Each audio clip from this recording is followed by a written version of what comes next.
Jaya Radha Madhava Kunja Bihari.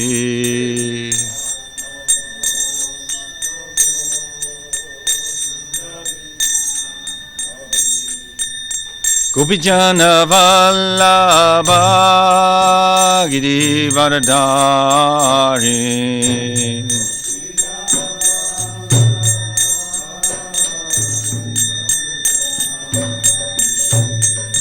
Gopijana Vallabha Girivardhari.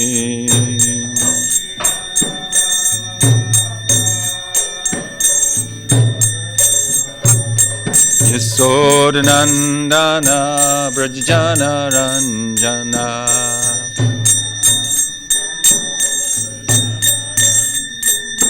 Yasodhanandana Brajana Ranjana.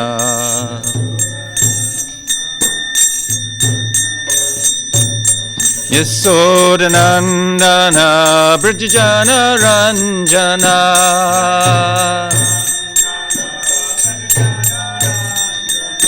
Yasodhanandana Brajana Ranjana.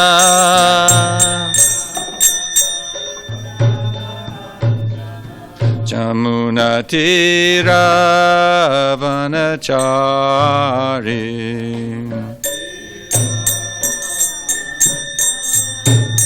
Jamuna Tira Vanachari.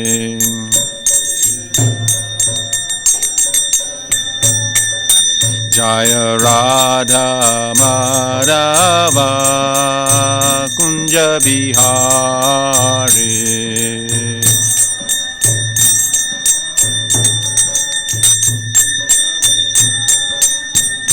Jaya Radha Damadara Radha Damadara Radhe.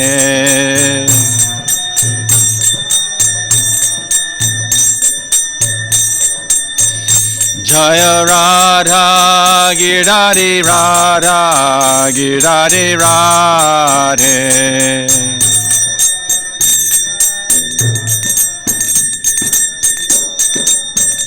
Prabhupada Prabhupada Prabhupada Prabhupada.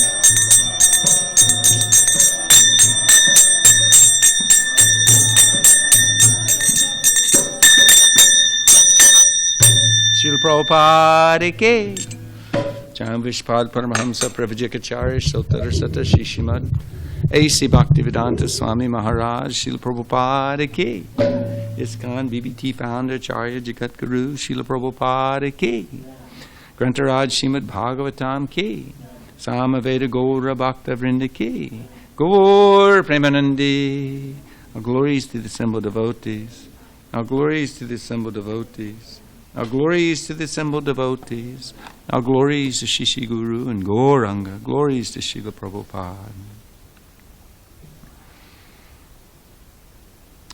Om Namo Bhagavate Vasudevaya.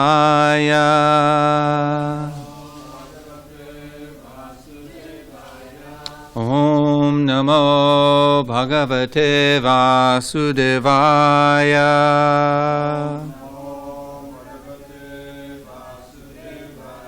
Om Namo Bhagavate Vasudevaya.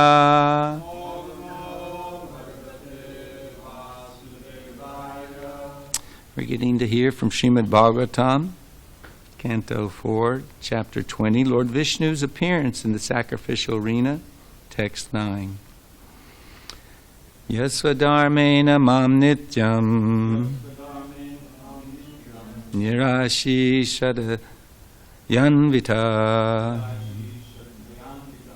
bhajate shankai shanakaistasya manorajan prasiddhati swasadharmena mam nityam Nirashishada yanvita bhajate sanakaishtasya manorajam prasidati yasvadharmena mam nityam nirashishada yanvita bhajate sanakaishtasya Manorajan prasidati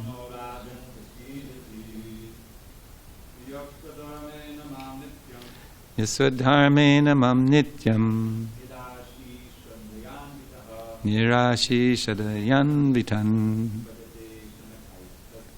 Bhajate shanakaistasya Manorajan prasidati Yaswadharmena mam nityam Nirashi shadayanvitan Bhajate shanakaistasya Manorajan prasidati Yaswadharmena mam nityam Nirashi shadayanvitan Bhajate shanakaistasya Manorajan prasidati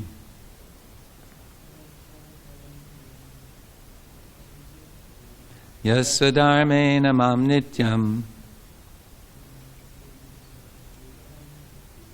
Nirashi shadayanvitaha Bhajate shanakaistasya Manoranya prasidati.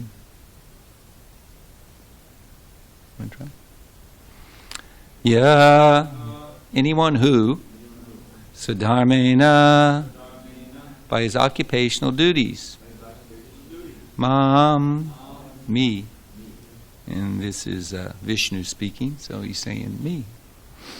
Nityam, regularly. Nirashi, without any motive. Shadaya, with faith and devotion. Anvita, endowed. Bhajate, worships. Shanakai, gradually. Tasya, his. Mana, mind. Rajan, O King Prithu. Prasidati, becomes fully satisfied. Translation and purport by His Divine Grace A.C. Bhaktivedanta Swami Srila Prabhupada. The Supreme Personality of Godhead, Lord Vishnu, continued, My dear King Prithu, when one is situated in his occupational duty, engages in my loving service without motive for material gain, he gradually becomes very satisfied within. Please repeat. Supreme Personality of Godhead, Lord Vishnu, continued. My dear King Prithu, when one situated in his occupational duty engages in my loving service without motive for material gain, he gradually becomes very satisfied within. Purport. This verse is also confirmed by the Vishnu Purana.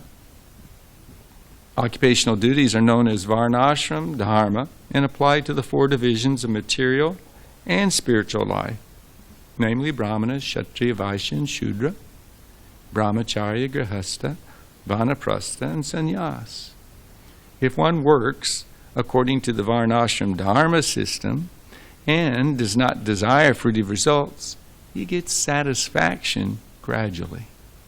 Discharging one's occupational duty as a means of rendering devotional service to the Supreme Personality of Godhead is the ultimate goal of life. Bhagavad Gita confirms this as the process of karma yoga. In other words, we should act only for the satisfaction and service of the Lord. Otherwise, we'll be entangled by the resultant actions. Everyone's situated in his occupational duty, but the purpose of material occupations should not be material gain. Rather, everyone should offer the results of his occupational activities. A Brahmana especially should execute his occupational duties not for material gain, but to please the Supreme Personality of Godhead. The Kshatriya, Vaishya, and Shudra should work in a similar way. In this material world, everyone is engaged in various professional and occupational duties, but the purpose of such activities should be to please the Supreme Personality of Godhead. Devotional service is very simple, and anyone can adopt it. Let one remain what he is. He need only install the deity of the Supreme Lord in his house. The deity may be Radha and Krishna, or Lakshmi Narayan. There are many other forms of the Lord. This way, a Brahmana, Kshatriya, Vaishya, or Shudra can worship the deity with the results of his honest labor. Regardless of one's occupational duty, one should adopt the devotional means of hearing, chanting, remembering, worshiping, offering everything to the Lord, and engaging in his service. In this way, one can very easily engage himself in the service of the Lord. When the Lord is pleased with one's service, one's mission in life is fulfilled. So my name is Rajendranandana Dasa. We haven't had the pleasure of meeting. What's your name? Bodhi. By the way you were chanting japa this morning, I knew right from the get-go that you're somebody I would like. It's a pleasure having you here, Bodhi. You've been chanting for how long? I think since I met my friend Bob, so probably a few months, not consistently. I was just inspired last night to come here. Wow, we're glad you did. Now, there's a lot you can learn here in the Association of Devotees, hearing from Srila Prabhupada's purports from the books. Here we're getting to hear the Lord speak. So before I try to speak on this subject matter, I would like to say prayers. Hopefully those who know the prayers will join with us. And if you don't know the Sanskrit, in essence, I ask that you pray that my spiritual master can bless my words and allow me to serve the message properly. Omigena timarandasya yunanjana salakya chakshurn militam yena tasmai shri gurave namaha shri chaitanya manobishtam stapitam yena bhutale swayam rupa kadamayam dadati swapadandikam vandeham shri guru siyata padakamalam shri gurun vaishnavamscha Shri Rupam Sagarjatam Sahagana Raganatan Vitam Tam Sajivam Sadvaitam Savadutam Parijana Saitam Krishna Chaitanya Devam Shri Radha Krishna Padam Sahagana Lalita Shiva Shakan Vitam Sha Hey Krishna Karana Sindhu Dinabandhu Jagatpate Gopesha Gopika Kanta Radha Kanta Namostate Tapta Kanchana Gaurange Radhe Vrindavaneshwari Rishabhana Sutta Devi Pranamami Hari Priye Vanchakopa Turubhyascha Kripa Sindhu Bevacha Patitanam Bhavanebhyo Vaishnavibhyo Namo Namaha Shri Krishna Chaitanya Prabhu Nityananda Shri Advaita Gadadhar Shivasadi Gaur Bhakta Vrinda Hare Krishna Krishna Krishna Hare Hare Hare Rama Rama Rama Hare Hare. So I don't know how many of the books you've read or how much of the books you've read. So I'm going to try and define a couple of these concepts. Here Krishna, the Lord Vishnu, he's saying that if you will engage in your occupational duty, simultaneously doing it to please me, offering the results of your activities to me, instead of selfishly trying to work to enjoy on your own, independent of the Lord, if you will work and try to please Krishna, very quickly you'll become peaceful and very satisfied. So this concept of varnashram, it has become misunderstood and misapplied for a long time. It comes from India. That's what people would think. But Krishna in the Bhagavad Gita says, I am the source of the varnashram system. Varnashram. What is it? Varnash. Chaturvidha, but no, vijante mam. How's it go? Excuse me. Chatur varnam ayashustam guna karma vibhagashaha. He says that I am the creator of this system for smooth regulation of human society. Krishna, being God, is all perfect, and anything that he gives us and asks us to do is also all perfect and can help us become perfect. Certainly perfectly situated in our relationship of loving service to him. This system of varnashram actually descends from the spiritual world. It is the model that is there coming from Goloka Vrindavan. You have the Lord, who is the supreme person, and everyone is focused on pleasing him in the spiritual kingdom. And you have Brahmins, you have Kshatriyas, you have Vaishyas, Shudras. Brahmins are the teachers, interested in spiritual knowledge and sharing it with others. And you have the leaders, the Kshatriyas, the managers, etc., who guide society. You have the Vaishyas, who take care of the crops, the cows, are engaging in trade. And then you have those who aren't qualified to do any of those. Those are self-starters, the first three. They are independent in a sense. But the Shudras, that's what most of the people are. Most of us here in this Kali Yuga, it says everyone's born a Shudra. Why? Because the purificatory processes of varnashram, of garbhadana, the samskara, of engaging in the acts to please the Lord, to purify the consciousness, they're not taking place. What do we know? Our culture, what do we know? We know how to act maybe like well-mannered, polished animals. The animals are simply trying to fill their belly, be comfortable, have a family, and be happy. But we have so much more to be gained in this human form of life. We can understand our eternal identity and our eternal relationship with Krishna, that of loving service. So, it's stated in the Bhagavad Gita, the Lord says, those who don't know the injunctions of Scripture, of the Vedic culture, they can never be happy. They'll simply be full of anxiety. Why? Because they're simply trying to chase happiness in the wrong places.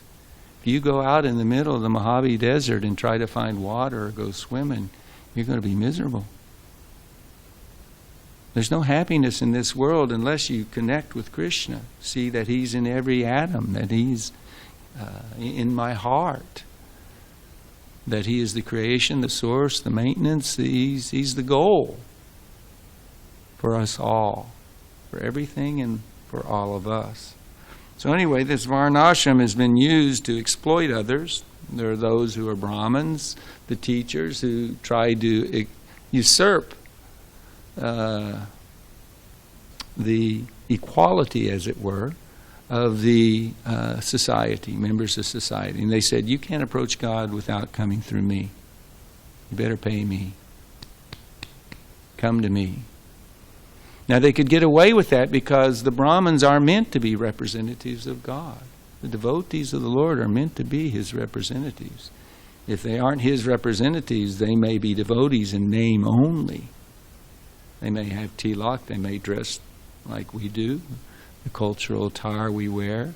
But if their motive isn't to please Krishna, they're not much of a devotee at all.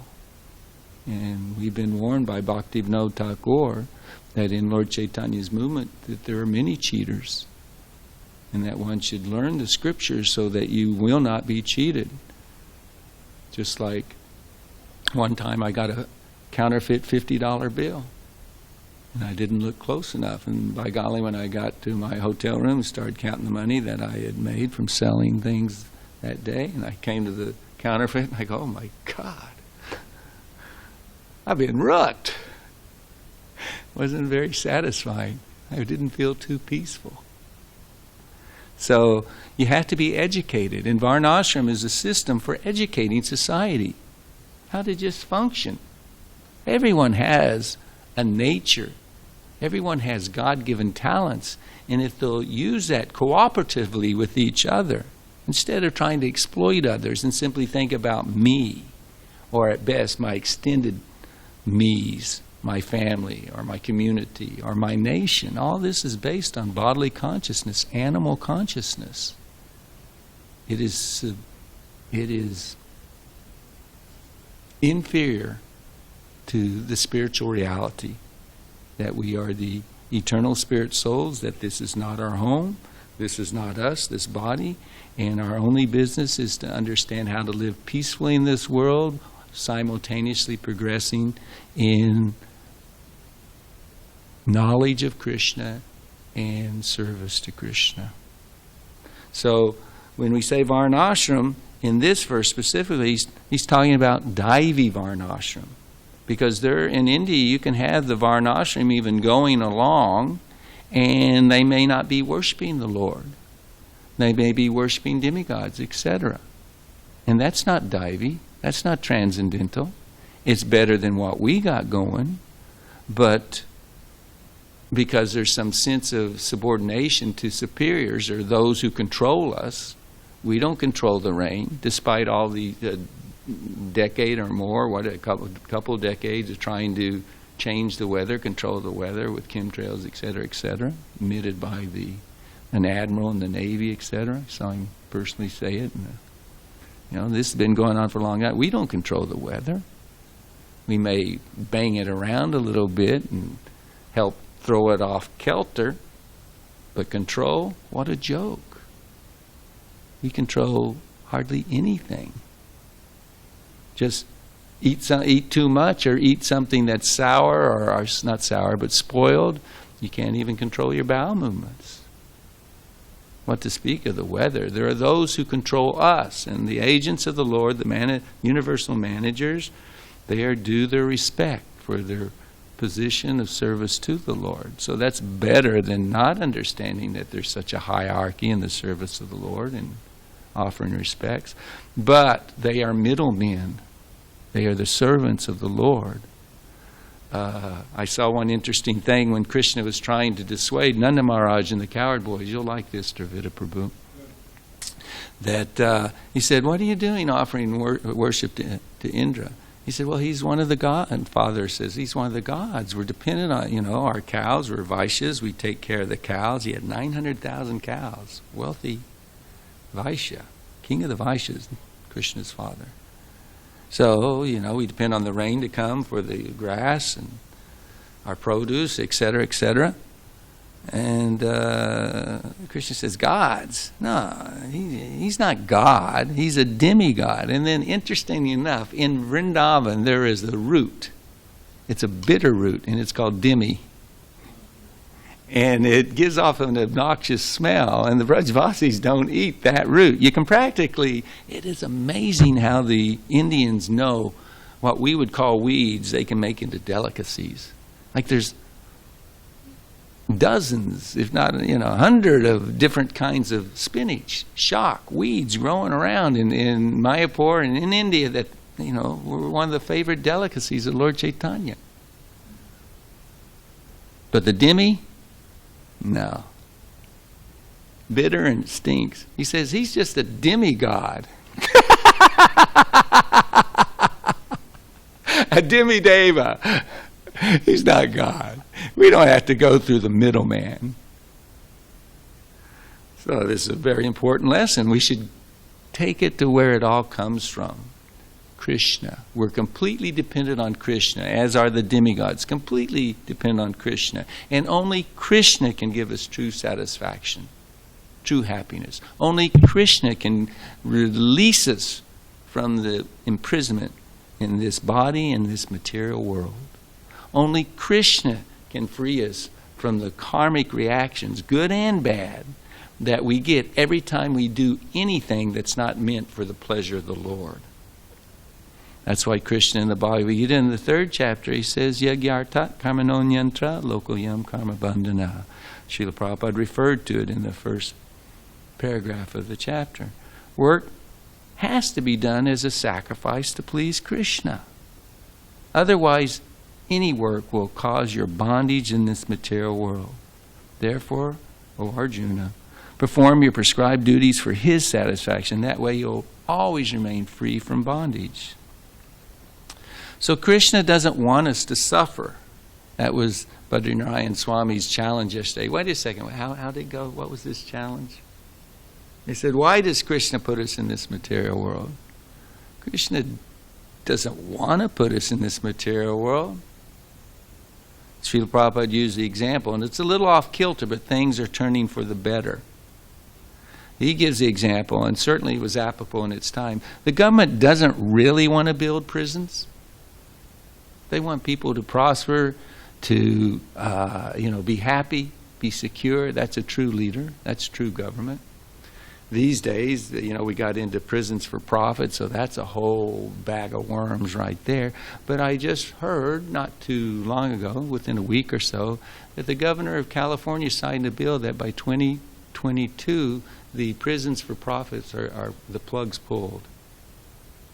So they don't have the incentive just to arrest somebody to fill a bunk in a prison to fulfill their obligation, a contract they have with such companies that, you gotta fill these, and then we'll take care of your criminals. But Krishna is not like that. He doesn't want us to suffer. He loves us. I'm a father. I have a son. I don't like seeing my son suffer. I don't like seeing my wife suffer. I don't like seeing my friends suffer. First thing I walk in, I see Badrinarayan Swami with an eye patch. Ah! What the heck's that? What in the world is falling apart now? So he explained he had surgery in his eye, and he said it was very painful. Well, we don't want to see our friends suffer. But as long as we have a body, we have to suffer. That's the nature of the body. Birth, death, disease, and old age, those are the concomitant evils. And we have to understand that we've accepted, you can't cheat, a con man can't cheat anybody unless you have a certain amount of greed within you. If somebody tries to come up and tell you about some fantastic, immense profit to you with, just a little investment or just practically nothing at all on your part, you got to question what's going on here. Because in this world, it's full of cheaters and cheated. It's all based on exploitation. And so if somebody's trying to give you something free, there's nothing free in this world. All comes with a heavy price. So a con man can cheat someone who's greedy and looking for more than they deserve. And Maya's the same way. She's got the dangling carrot convincing us that this world's all right. It's a little messed up, but I'm chalking out my little niche where I got my act together. But no, we're constantly falling apart. And the older we get, you can start to see our bodies falling apart. And don't think it's not going to happen to you. For you young devotees, it's kind of like intellectual at best. But realizations come with the passage of time. Disease, old age has its way of bringing home the message. Wow, this is real. What to speak of when you're on your deathbed. I've been with a handful of my godbrothers and sisters on their deathbed, and that's when the realizations are stark and heartfelt. There's no escaping it. You realize, I have to surrender to Krishna and Guru. Please, please, please accept me. Let me serve you. Take me back to where I will simply be surrendered by your loving devotees and engage in your loving service eternally. So, Varnashram is the gradual process whereby we can become purified. It's by association, it's by education, and it's by occupation. And everybody's got some talent. Everybody can do something. So in Krishna consciousness, one of our leaders who has passed on now, Sridhar Swami, he had the best advice. He said, just be yourself and engage yourself in Krishna's service. Get the training and then properly offer Krishna what you like to do. Like we have our brahmacharis. Some of them will be lifelong celibates. And there's certain rules and regulations in that ashram. Srila Prabhupada says in the Bhagavad Gita, let's see if I can find that quickly. It's really a nice one. So 13th chapter. No, Divine and Demoniac, I think. I want to read it. It's just a one-liner, but Prabhupada is so succinct. So perfect. Visions of faith. Divine and Demoniac, yeah.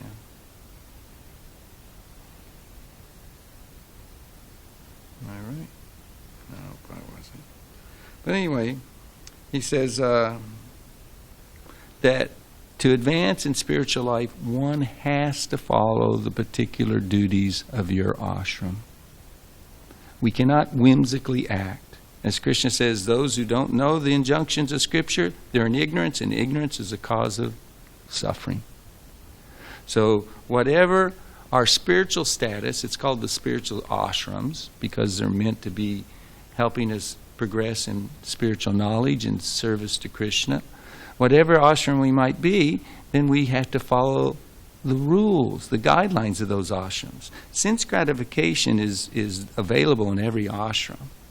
It's not like, some people who are non-devotees who don't understand a thing about Krishna consciousness. They may look at the devotees and think, wow, you're really deprived. You're really, you're missing out. They have no clue because they're still chasing that dangling carrot offered by the, if I may say, the con man Maya. And they're falling for it again and again and again. It's like the fools in the casino. I'm going to win this time. Lay your money down. Well, ultimately, there are some wins or nobody would go back. But everybody loses, but the house, but the casino. So the laws of Krishna are set in stone. The land of justice is here, and there's no breaking the laws. But if we surrender to Krishna, the lawgiver, the maintainer of the laws, the savior of this land of justice, he will pick us up, like we heard from one of the verses, I am the swift deliverer from the ocean of birth and death. That what is it? You remember that last line of the verse, the Sanskrit? That Krishna says, I personally deliver the devotee from the ocean of birth and death.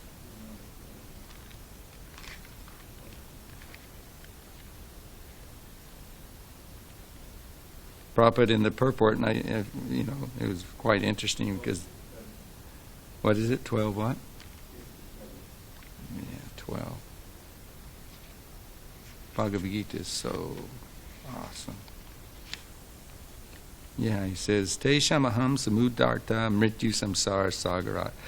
For the people who surrender, who do their best to become educated and trained by the spiritual master and the association of devotees, like-minded devotees, for them, I'm the swift deliverer from the ocean of birth and death. Then we are lifted up and placed in the land of mercy.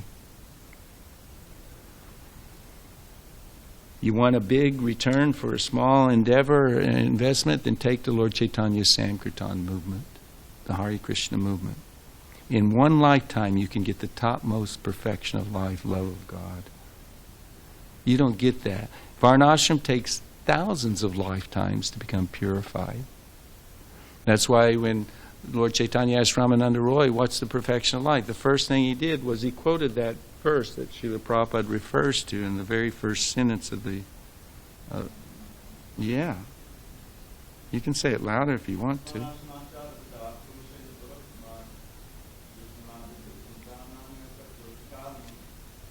That by performance of your Varnashram duties, one can achieve the supreme goal of life. In one purport in Bhagavad Gita where Prabhupada quotes that, he leaves the last line off. in Sanskrit, which says there is no other way. And that's not an absolute statement. It's good for those and pertinent to those who are in the bodily concept of life. You're not going to get out of the bodily concept of life unless you allow yourself to be engaged in the purificatory processes of sacrifice, basically, of controlling the senses, of practicing and gradually giving up the desire for sense gratification. Tolerating both the bad, that we easily conceive. I had to tolerate, I got a little wax in this ear, and I was like, took a little incense thing up in your room, Balaram. I was trying to play with it, and I could feel this little ball. It's like a botheration, like trying to read scripture, and I got this thing going on. There's always some botheration. We want to be free of it. That is intelligent. So only in Krishna consciousness, in one fell swoop, as Srila Prabhupada says, nice term, you can immediately get the super, like some train in Tokyo where you're there in moments, minutes. Whereas Varnashram is the gradual process, but you have to engage in it. So Ramananda Roy said, this is the program. There's no other way. And he said, so that's okay for those on that platform. But then Lord Chaitanya said, no, that's external. Go higher. In other words, it's in the material realm. It's dealing with the body and mind, which is matter. And so he says, well, then all that you do, all that you eat, all that you offer and give away, all sacrifices you perform, do it as an offering to Krishna. And Prabhupada's so wonderful. Every aspect of instruction in Bhagavad Gita, he takes it to devotional service, pure bhakti. But Lord Chaitanya at that point saying, no. You're just offering the results to Krishna. You can be attached and still be offering the results to Krishna. That's not necessarily a liberated, pure state of consciousness. He says, you can do better than that. What's next? And then he says, basically, then give up these activities. And he quotes a verse from the 11th canto. An intelligent man who analyzes Varnashram, the duties of Varnashram, and sees their good qualities and their faults, and then gives them up, such a person can surrender to me in pure devotional service. Well, you can't just jump from here to realize Krishna praying. We can pray for it and we can aspire for it and practice to show our sincerity of purpose to receive the gift every day, and should be. But you can't just jump there. It's a gradual process of purification of the heart for most all of us. And those who seem like they just hit the field running, or they're born with Krishna consciousness, purity of love for Krishna, know for a fact either they descended from the spiritual world to propagate and share Krishna consciousness, or they undergone the process of devotional service for many lifetimes. You can't cheat Krishna. But he wants us to have it, and he's trying to give it, especially in the mood of Lord Chaitanya. So the Sankirtan movement is not material, as is devotional service. It is not material. They are of the spiritual world. They descend from the spiritual world, and anyone who embraces it and develops their love for Krishna, even if in this body, in this material world, they are taken to the spiritual world. They can see and participate in the activities of the spiritual world, those who are prema bhaktas. Incredible. For us who are simply trying to get a little peace of mind and happiness, we should hear that by the direct process of Krishna consciousness, when Krishna says Sarvadharma Prityaja, that's what Ramananda Roy then quoted, Sarvadharma, surrender everything. Give up everything. Just engage in my worship. Then we come to the last paragraph of the purport, where Prabhupada says, hear about Krishna. So right before he says, surrender to me, what does he say? What is it? Manmana bhava madbhakto madhyaji mam namaskru. Become my devotee, always think of me, render service to me, offer obeisance to me. These are the simple activities of devotional service. We do it all day long. we become habituated or accustomed to, I'm paying obeisances to the deities, or I'm walking by Prabhupada again, so I'm paying. So we do the hatchet. Bow down. This is the activity Krishna is saying, that if you'll do this, you'll come back to me. No question. This is what it means to surrender everything. When you pay your obeisances, it's just like last few times, this is being here the last week or so.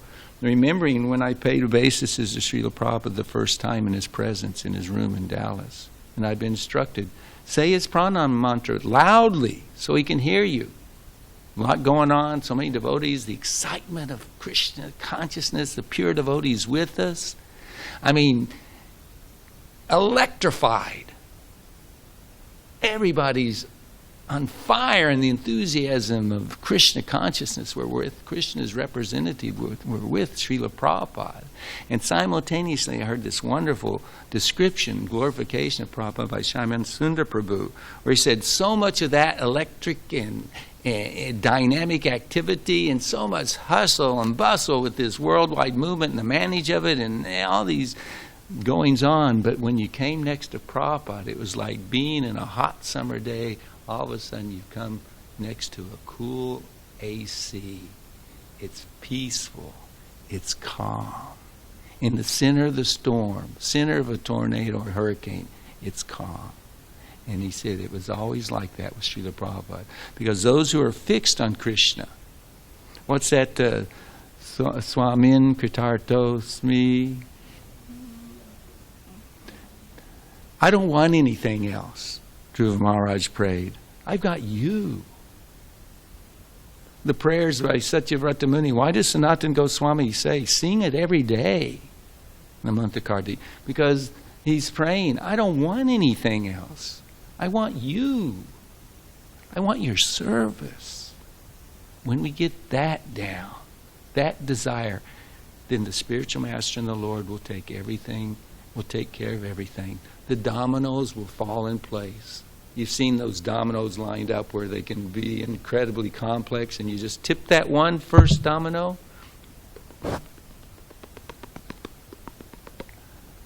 That's the way it is in Krishna consciousness.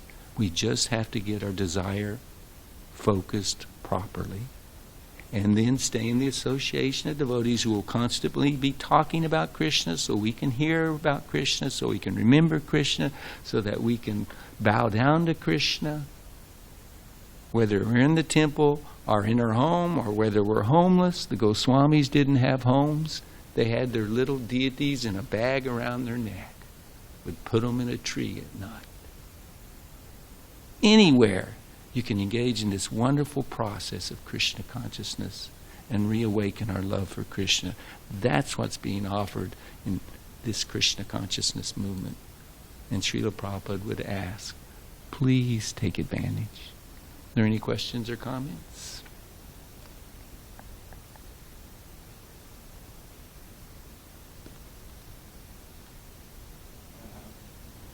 Javita Prabhu?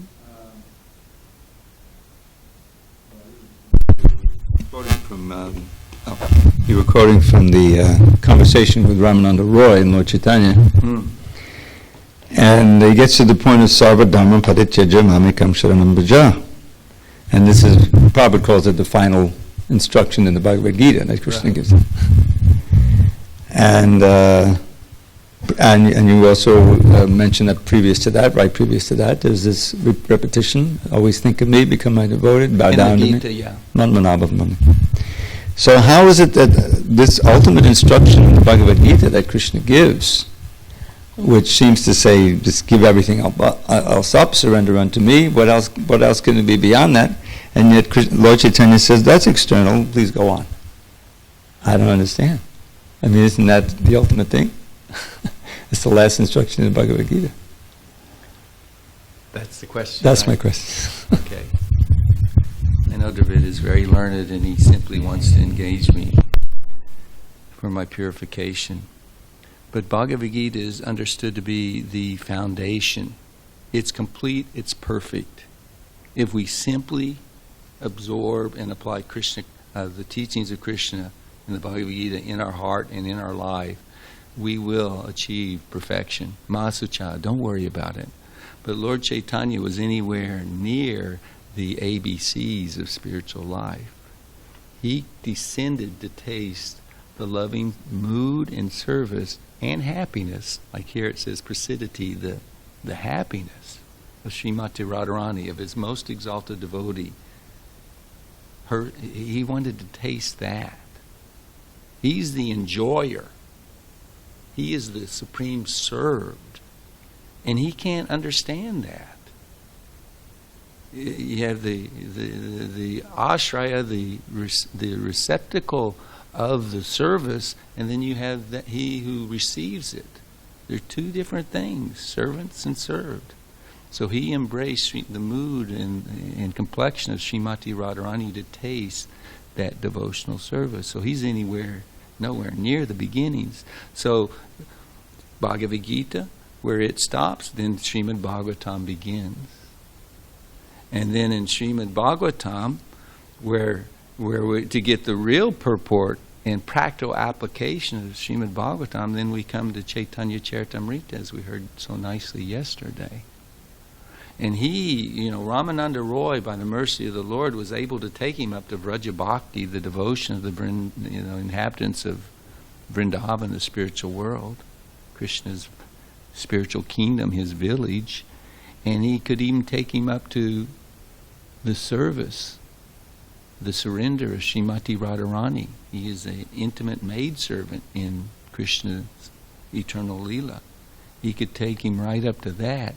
And even beyond that, he could explain to Lord Chaitanya about service and separation. Something that those who are not devotees of Lord Chaitanya's representatives haven't a clue about. Satyavrata Muni, he refers to it in the last verse of the Dhammadarasakam. Let me offer my unlimited respectful obeisances to Srimati Radharani and to your unlimited pastimes. And in the purport to that explanation, given by Sanatana Goswami and Pragyakeshava Maharaj, elaborated on it, those unlimited pastimes are referring to the loving exchanges between Radha and Krishna and the maidservants of Vrindavan. So I did indicate in class that Srila Prabhupada, being empowered, could help us understand every particular instruction, whether it was Karma Yoga, first 6 chapters, or Jnana Yoga, last 6 chapters, what to speak of the middle 6 chapters about Bhakti Yoga. Every single instruction, he takes it right to the essence. Krishna consciousness, Krishna Prema Bhakti. So when you say, I don't understand, it's that we've been taught to know that, well, if I can surrender everything, then I'm going to that is perfection for me. But in that surrender, then it's like being on that's what, I forget what they call those subway trains or whatever in Japan. But you just get on that with your ticket, the bullet. Have you been on it? Many of our friends, who did service, have done service in Japan, they talk about, you travel hundreds of miles in 60 minutes or something. And it doesn't even seem like you're going that fast when you're on it. But that ticket of Sarvadharma Prityaja, surrendering your heart, your desire to the instructions of the spiritual master, that takes you right to the goal. Does that shed some light on what you ask? Would you like to add anything? I would come to because what you're trying to say, not just similar, and I first read that, I mean, we read that to start with Dhamma. I don't understand it. Yeah. If anyone is supposed to teach that, and then he goes on, and then he comes to the Right. Jnana Mishra Bhakti's that before. That's the first step in spiritual life. From the self-realized. Yeah, in the purports, Bhakti Vinod, Srila Prabhupada quotes Bhakti Vinod and giving his own realization simultaneously. He says that Sarvadharma is really the embracing of sannyasa ashram. But sannyasa ashram is also of this material world. If you think you're a sannyasi, that in and of itself is not sufficient to go back home, back to Godhead. That's why Lord Chaitanya says, I'm not a, what does he start out with? I'm not a Brahmin, a Kshatriya, Vaishya, Shudra. I'm not a Brahmachari, Grihastha, Vanaprastha, or Sannyasi. I'm not any of those. I'm simply a menial servant of the servant of the servant of Lord Krishna, the beloved of the cowherd damsels of Raj. That I always like telling this because it just gives the little insight into the liberated consciousness of a friend of mine. But one time, Jananivas was invited to a brahmachari meeting in Mayapur. They have hundreds of brahmacharis there. And in all reality, sometimes they try to make one shoe size fits everybody. They don't really encourage anybody to branch out of the brahmachari ashram. You know, when you got your soldiers, it's like brahmachari, book distributors, you know, preachers like this. Once you get in the household ashram, then you have to dedicate your energy, your years of your life, etc., in basically supplying for the family, paying the bills, and that takes a huge amount of, the ability to plug in directly to the Sankirtan battlefield, preaching front line. So they try to, anyway, Gauranga Prem invites Jananivas to address the brahmacharis. You know, this is going to be one of those, Jai brahmacharis ki. And he goes, well, thank you for inviting me to the brahmachari meeting. He was the first Istagosti. They were just starting it out. He said, and I hope that this will be our last brahmachari meeting. Because if we have our, and here I put in my own terms, our heads on straight, in our next life we'll be born as women. And everybody like, what? The maid servants of the damsels of Braj, servants of Srimati Radharani. He used to call Varnashram Dharma VD. In other words, don't get stuck in it. You have to be detached while you engage in these in the services of our ashram. Detached in that it's not for me. Like Prabhupada, in one part where he said, even a sannyasi can become attached to his Oxman cup. That used to be the thing in the 70s. They used to get the most ornate Oxman cups from South India with the cool spoons. You see it for the, puja paraphernalia. Now it's like, is there any brahmachari in the ashram who doesn't have one of these things? Just curious. Everybody have one? Now they first hooked us up with TVs. They got TV in prison. They got every home has to have a TV in Great Britain. I mean, if you want to dumb down the population, get them hooked to TV. Well, that's not good enough. You leave your home and you leave the influence of the one-eyed guru. Hey, not this baby. Pry it out of my dead cold fingers. This is mine. That attachment to this stupid thing is part of the cause of staying in the material world in and of itself. Now everything is connected to Krishna. This was actually invented, even though the motive of the inventors was not to glorify Krishna. This is a fantastic instrument for connecting with the International Society for Krishna Consciousness and the teachings of our spiritual master. Fantastic. I can be off somewhere, in another part of the country with no devotee association, and there's Dravida giving class, there's Balaram giving class. It's fantastic. But it's a very sharp sword that you carry in your hand, and it's very easy to cut yourself. Because there's a myriad of nonsense, more nonsense than there is access to Krishna consciousness. So you have to be detached. This is Krishna's. It's not mine. Krishna gives it, and he can take it away. And when you lose it, watch your consciousness. See if you're peaceful or if you're freaked out. Anybody who's lost their phone or thought they lost their phone knows that, that thunderbolt to the heart, like, that's got everything. No. Doesn't have you. It's not you.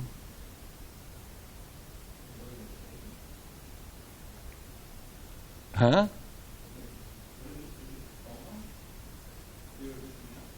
No, see, I see you educate me on these things.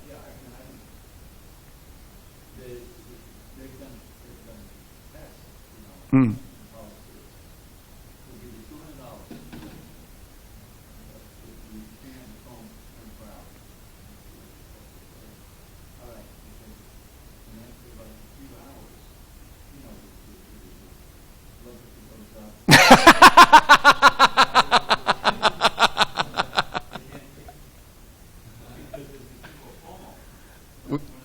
Which means fear of missing it.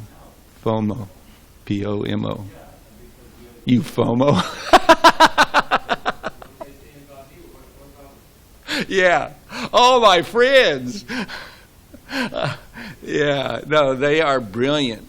The people who make these things, they don't let their kids have these things for many, many years in life. It dumbs you down. It dulls the innovativeness and the imagination, the finer sentiments of the human brain, which are meant for cultivating Krishna consciousness. So, I know Prabhupada, here I go on my japa thing, and I'm not, that's why I said, Bodhi, I like you already. You chanted nicely. Why is it, I'm putting this out as a question, why is it that the first generation Prabhupada disciples in chanting japa, can you hear us chanting japa? You can hear every one of us, right? It's audible.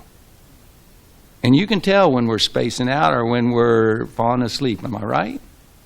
Because we're chanting out loud. Why is it, almost without exception, every second generation chants softly? I'm curious. What is that? What happened in one generation? If you get what was Subhananda, was that his name, who put the glories of chanting Hare Krishna? You remember that book? It's like 300-400 pages, all the quotes from purports, etc., of Srila Prabhupada on chanting Hare Krishna. The benefits, everything.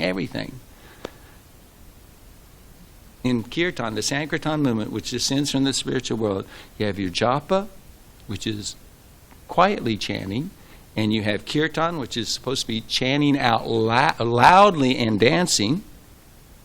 Mahaprabhu Kirtana Nitya Vadita Manjan. Anyway, that's what the Guru does, and he tries to give that gift to the disciples. And then you have bhajans, like we do Damodarastakam, where sitting down and instruments are involved, harmonium, etc. But Prabhupada really emphasized the audible, where others could hear, because you're actually engaged in the preaching movement of Lord Chaitanya if others can hear you. I mean, if I can't hear anybody chanting, I might as well just be in Massachusetts by myself in a room chanting. It's the same thing for me. And in a sense, almost worse, because you see your Prabhu. And I don't know what it is, but if you ever feel yourself doing like that in class or in japa, you should stand up. Otherwise, you've just found your little niche with the assistance of Maya that you're comfortably numb. I'm putting it in neutral for now. I'm just going to park here a while. Yeah, I'm okay.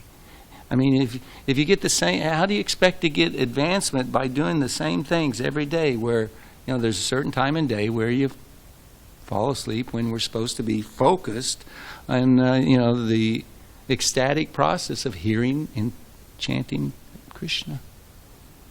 So anyway, that's my two little things. It's a question I sincerely place before you, because I don't know why. I don't know what happened. But Bodhi chanted audibly, clearly, the full mantra. You inspired me this morning. Don't mind my dear Lord. This is your mercy upon him and on me through him. So anyway, I offer that. Balaram, it's discussion time. He's he's doing Bodhi Yoga, Bodhi Yoga rather.